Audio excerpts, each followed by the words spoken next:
Generally, most of them showed signs of starvation. We saw features of people who had not eaten. There was no food in their stomach. 2 showed signs of asphyxiation.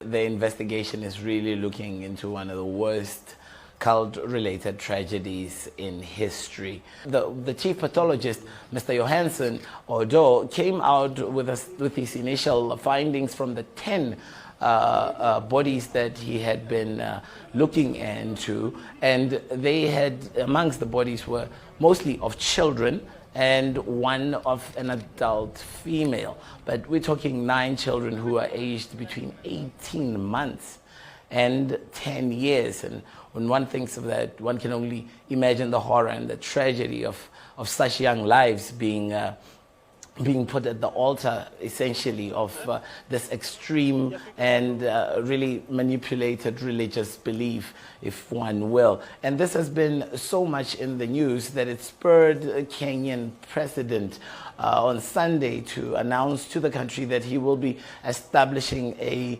commission to probe these particular killings or murders of the said people in the Shakahola forest.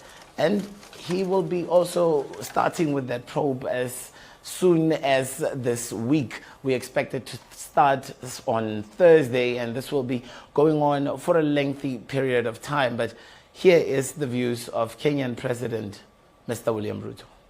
People like Mackenzie and all other terrorists and criminals do not belong to any religion. They belong to jail, and that is where they should be. The Red Cross estimates that over 300 people were reported missing in that Shakahola area in Kilifi County. And we expect that the death toll will rise even more. 2 cases of those young kids who are under the age of 10 were found to have been asphyxiated.